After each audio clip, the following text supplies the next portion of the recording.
Hello friends, मेरा नाम है Namit Agarwal and welcome to my channel Desi Angrez. आज मैं किसी मूवी या टीवी सीरीज़ की बात नहीं करने वाला हूँ। आज मैं लेकिन एक बहुत ही famous movie Lord of the Rings उसके ओरिजिन्स की बात करने वाला हूँ। तो आइए शुरू करते हैं।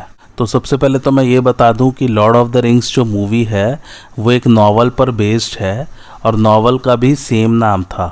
नावल के राइटर का नाम है J.R.R. टोल्कियन और इसको लिखा गया था 1954 में। जी हाँ, इतनी पुरानी नावल है ये। J.R.R. का पूरा नाम है जॉन रोनाल्ड र्यूअल टोल्कियन। ये एक इंग्लिश ऑथर थे। तो आइए शुरू करते हैं उसके ओरिजिन्स के बारे में।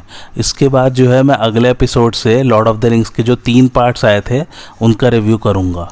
तो J.R.R. टोल्कियन की कहानियाँ मिडल अर्थ पर बेस्ड हैं। अब ये सब एक्चुअली पूरा काल्पनिक है, यानी कि फैंटेसी है। एक्चुअली में लॉर्ड ऑफ द रिंग्स की नॉवल टोटली फैंटेसी बेस्ड है। मिडल अर्थ एक्चुअली में सबसे मुख्य और केंद्र महाद्वीप है अर्थ का, यानी कि सबसे मेन कॉन्टिनेंट है पृथ्वी का। हिंदी में इसे हम कहेंगे मध्य पृथ्वी। और ये कहानी का समय है 6000 साल पहले का। मिडल अर्थ को अगर आज के समय के हिसाब से समझे तो वो बना था यूरोप के पार्ट का, इंग्लैंड के पार्ट का, जिसे कि इसमें शायर दिखाया गया है जहाँ हॉबिट्स रहते हैं, और वेस्ट मिडलैंड्स भी इंक्लूडेड है मिडल अर्थ में। और 6000 साल पहले मध्य पृथ्वी में सिर्फ आदमी नहीं बसते थे, बल्कि एल्व्स, ड्वार्फ्स यानी कि बौने, एंड्स यानी कि पेड़ जो बोलते और चलते थे, और हॉबिट्स भी बसते थे। हॉबिट्स भी बौने हैं। ड्वार्फ्स और हॉबिट्स में अंतर ये है कि हॉबिट्स आदमी जैसे होते हैं लेकिन कम हाइट के होते हैं। ड्वार्फ्स हॉबिट्स से लंबे होते हैं और वो आदमी की रेस को बिलोंग नहीं करते हैं, उनकी अपनी ही एक रेस है। ड्वार्फ्स योद्धा हैं, हॉबिट्स योद्धा तो नहीं है, लेकिन इनके अंदर सहन शक्ति और धैर्य बहुत ज़्यादा होता है। ये हुए अच्छे लोग। और बुरे लोग भी बसते हैं, जैसे कि ट्रॉल्स, ऑर्क्स और ड्रैगन्स। टॉल्कियन की कहानियों में अर्थ को, खासकर मिडल अर्थ को कंट्रोल करने की लड़ाई चलती रहती है, जिसमें एक साइड पर है वालार, एल्व्स और आदमी, और दूसरी साइड है मॉर्गोथ। सो एक्चुअली वालार काइंड ऑफ एंजल्स है या देवता कह सकते हैं, और मॉर्गोथ एक्चुअली में एक ऐसा वालार है जो बुरे साइड पर चला जाता है। यानी कि मॉर्गोथ भी पहले गॉड हुआ करता था या देवता हुआ करता था, जो कि ईविल साइड पर चला जाता है। मॉर्गोथ के फॉलोअर्स हैं ऑर्क्स, ड्रैगन्स और आदमी, जो कि गुलाम बन चुके हैं। बाद में मॉर्गोथ की हार के बाद उसका एक फॉलोअर साउरॉन पृथ्वी पर अपना कब्जा जमाने की कोशिश करता है। लेकिन मॉर्गोथ की हार के बाद वालार ने मिडल अर्थ के कार्य में हस्तक्षेप करना बंद कर दिया। लेकिन कुछ समय बाद वालार ने कुछ विजार्ड्स को भेजा साउरॉन से लड़ने के लिए, जिनमें 2 बहुत ही मुख्य और शक्तिशाली विजार्ड्स थे, Gandalf the Grey and Saruman the White, जिसमें सारुमन गैंडल्फ से ज़्यादा स्ट्रॉन्ग था।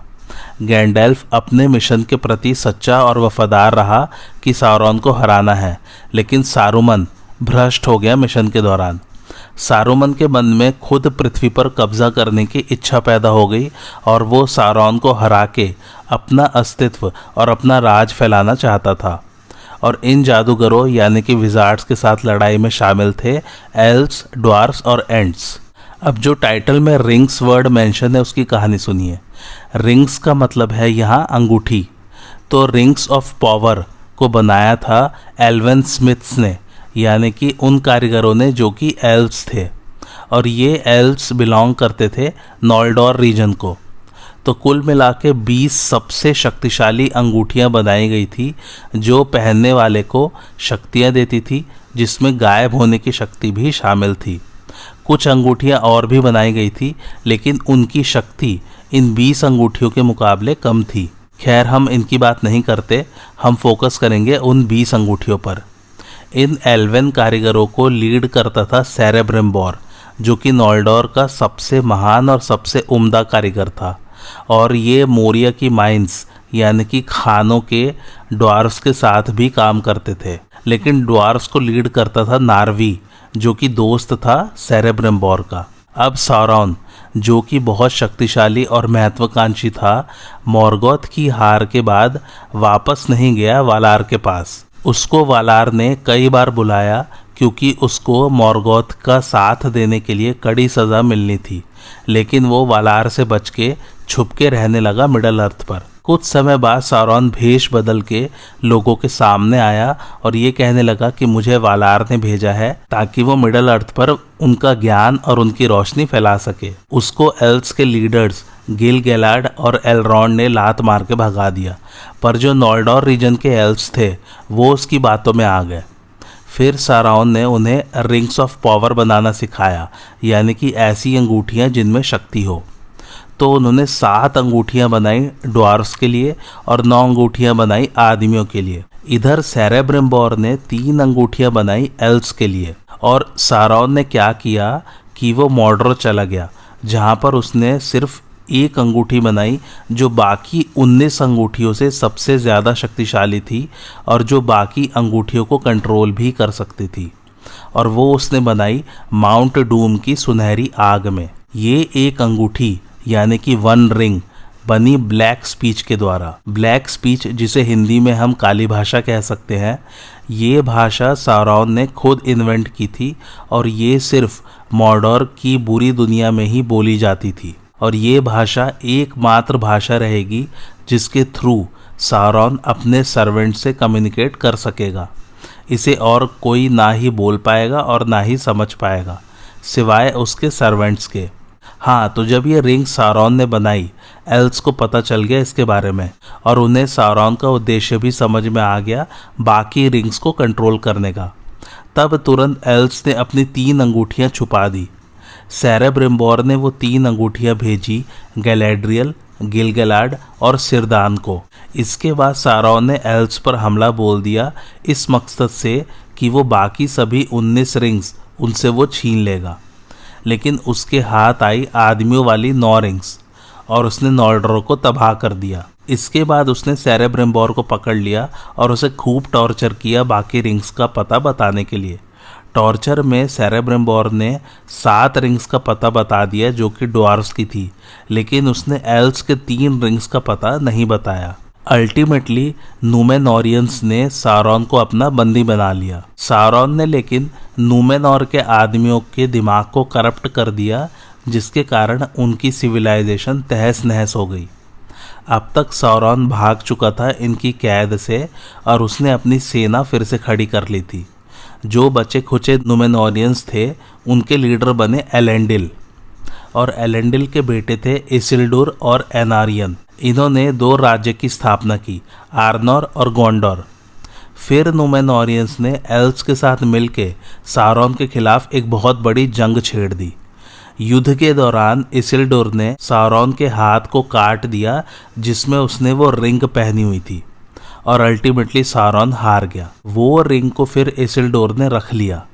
उसने उसको नष्ट नहीं किया क्योंकि उसके अंदर उसको देख के लालच भर गई थी। ये दरअसल रिंग की ही पावर थी, आगे बताता हूँ इसके बारे में। और फिर एक दिन इसिल्डुर की मौत हो गई एक घेराव के दौरान, और फिर वो अंगूठी उस घेराव में कहाँ खो गई किसी को पता ही नहीं चला, और सदियों तक वो रिंग खोई ही रही। इस दौरान एल्व्स अपनी 3 रिंग्स यूज़ करने लगे थे, और जो आदमियों के राजाओं को 9 रिंग्स दी गई थी वो पहनने वालों को पूरी तरह से करप्ट कर चुकी थी, और वो लोग अब नाज़गुल बन गए थे, यानी कि सारौन के सर्वेंट्स। और जो 7 अंगूठियाँ ड्वार्फ्स को दी गई थी वो ड्वार्फ्स को करप्ट तो नहीं कर पाई थी, लेकिन ड्वार्फ्स में आपस में ही राज्य, धन और ज़मीन को लेके खूब लड़ाई हो गई थी, इसलिए वो लोग भी इधर उधर टूट के बिखर गए थे। सारौन कई सालों तक कोशिश करता रहा उस वन रिंग को ढूंढने में, लेकिन उसके हाथ आई सिर्फ वो 9 रिंग आदमियों की और 3 रिंग्स 7 में से ड्वार्फ्स की। फिर बाद में वो वन रिंग यानी कि लॉर्ड ऑफ द रिंग्स मिली बिल्बो बैगिंस को। इसके बाद की कहानी फिर मूवीज़ में दिखाई गई है, वो मैं आप लोगों को अगले एपिसोड से रिव्यू में बताऊंगा। अब सभी रिंग की पावर्स क्या क्या थी और उनके साइड इफ़ेक्ट क्या होते थे पहनने वालों पर, वो समझ लेते हैं। तो सबसे पहले बात करते हैं लॉर्ड ऑफ द रिंग्स की। ये पहनने वाले को गायब होने की शक्ति देती थी, उसकी उम्र बढ़ा देती थी यानी कि लंबा जीवन मिलता था, और वो कंट्रोल कर सकती है बाकी 19 रिंग्स को, और वो रिंग्स कहाँ कहाँ पर है उसकी नॉलेज भी देता है। इसके साइड इफ़ेक्ट थे कि आप बुरी तरह से करप्ट हो जाओगे और बहुत ही बुरे इंसान बन जाओगे। और बुरे मतलब हद लेवल के बुरे इंसान, टोटली ईविल पर्सन। दूसरी आती है एल्व्स की रिंग्स, जो कि 3 थी। ये पहनने वाले को किसी को भी हील करने की, यानी कि किसी को भी ठीक करने की शक्ति देती है और किसी भी चीज़ को लंबे समय के लिए प्रिजर्व करने की शक्ति देती है। इसके साइड इफ़ेक्ट्स हैं, पहनने वाले को हमेशा पुराने दिनों की याद आती रहेगी, यानी कि वो पुराने समय में जाना चाहेगा हमेशा ही और वो हर काम को टालता रहेगा। तीसरी आती है ड्वार्फ्स की रिंग्स, जो कि 7 थी। ये पहनने वाले को बहुत सारी संपत्ति बनाने या इकट्ठा करने की शक्ति देती है और गायब होने की शक्ति देती है। लेकिन इसके साइड इफ़ेक्ट्स है लालच और गुस्सा। पहनने वाले की हमेशा लालच बढ़ती ही जाएगी और वो हमेशा गुस्से में ही रहेगा। चौथी और आखिरी आती है आदमियों वाली रिंग, जो कि 9 थी। ये पहनने वाले को गायब होने की शक्ति देती है, लंबा जीवन देती है और आतंक मचाने की शक्ति देती है। लेकिन इसको जो पहनता है वो अंगूठी का मोहताज हो जाता है, यानी कि उसका गुलाम काइंड ऑफ हो जाता है। और अगर किसी ने ज़्यादा दिनों तक इसे पहने रखा तो फिर वो परमानेंट गायब हो जाएगा, जो कि फिल्म्स में दिखाया भी गया है। गैंडेल्फ इस मूवी में एक बहुत ही अहम कैरेक्टर है। उसका कहना है कि जो भी इन रिंग्स को पहनता है ऑब्वियसली वो पहनने वाले की शक्तियाँ बढ़ा देता है, लेकिन उसके अलावा वो उनकी लालच और सब पर राज करने की हवस को भी बढ़ा देता है। यानी कि इसको पहनने वाला अपने आप को भगवान समझने लग जाता है। और दूसरी बात, जितनी भी रिंग्स ऑफ पावर हैं वो अपना ख्याल खुद रख सकती हैं, खास करके लॉर्ड ऑफ द रिंग्स। अगर वो रिंग सारोन के अलावा किसी के पास भी होगी तो रिंग उसे धोखा दे के अपने मास्टर के पास जाने की हमेशा कोशिश करती रहती है। और अगर वन रिंग को पहनने वाला बहुत ही शक्तिशाली होगा तो वो रिंग पहनने वाले को ये भी बताती है कि बाकी रिंग्स का क्या हो रहा है और उनके पहनने वालों के दिमाग को भी कंट्रोल कर सकता है वन रिंग पहनने वाला। वन रिंग यानी कि लॉर्ड ऑफ द रिंग्स को उसके पूरे पोटेंशियल पर यूज़ करने के लिए पहनने वाले को भी बहुत शक्तिशाली होना चाहिए। तो जब वन रिंग को कोई मॉर्टल आदमी या हॉबिट पहनता है तो वो इनविजिबल हो जाता है और वो ऐसी ऐसी चीज़ें देखने लग जाता है जो कि आम आदमी को विजिबल नहीं रहती है, क्योंकि पहनने वाला स्पिरिट वर्ल्ड में ट्रांसपोर्ट हो चुका होता है। लेकिन अगर उसको ज़्यादा समय तक लगातार पहना गया या फिर बार बार पहना गया तो पहनने वाला हमेशा के लिए गायब हो सकता है और वो पूरी तरह से स्पिरिट वर्ल्ड में ही रहने लग जाता है। अब इस रिंग को बनाने का पर्पस क्या था सौरन द्वारा? उसका पर्पस था इस रिंग के द्वारा पूरे अर्थ पर राज करने का। तो इस रिंग को बना के इवेंचुअली वो दूसरे रिंग पहनने वालों को अपने कंट्रोल में कर लेता, जिसके कारण उसके अपोजिशन में कोई होता ही नहीं और वो पृथ्वी पर पूरी तरह से अपना कब्जा जमा लेता। लेकिन एक प्रॉब्लम थी यहाँ पे, जो बाकी 19 रिंग्स थी वो अपने आप में काफ़ी पावरफुल थी। तो जब सौरन ने ये वाली रिंग बनाई तो इस रिंग को उन बाकी 19 रिंग से पावरफुल बनाना था ताकि वो उन्हें कंट्रोल कर सके। तो उसको फिर अपनी खुद की शक्ति इस वन रिंग में डालनी पड़ी। तो रिंग के बनते ही सौरन एक साथ ही शक्तिशाली और कमज़ोर दोनों हो गया। कमज़ोर इसलिए क्योंकि उसे अपनी शक्ति रिंग में डालनी पड़ी और शक्तिशाली इसलिए क्योंकि अब उसकी रिंग बाकी रिंग से सबसे ज़्यादा ताकतवर थी और अब वो आसानी से बाकी रिंग्स को कंट्रोल कर सकता था और उनकी पावर को भी अपने फेवर में यूटिलाइज़ कर सकता था। लेकिन चूंकि अब सौरन की शक्ति उस अंगूठी से जुड़ गई थी तो सौरन पूरी तरह से उस वन रिंग पर डिपेंडेंट हो गया था। लॉर्ड ऑफ द रिंग्स एक बहुत ही सिंपल रिंग है दिखने में, जो कि गोल्ड से बनी है। बाकी अंगूठियों में तो रत्न भी जड़े हुए हैं, लेकिन ये रिंग सिंपली एक सर्कल है, इस पर कोई रत्न नहीं लगे हुए हैं। और सबसे मज़े की बात, ये रिंग किसी भी नॉर्मल हथियार या आग से या जादू से नष्ट भी नहीं हो सकती है। ये सिर्फ और सिर्फ उसी आग में नष्ट हो सकती है जिस आग में इसे बनाया गया है, और इसे बनाया गया था माउंट डूम की आग में, मॉर्डोर में। तो ये रिंग सिर्फ मॉर्डोर में ही नष्ट हो सकती है।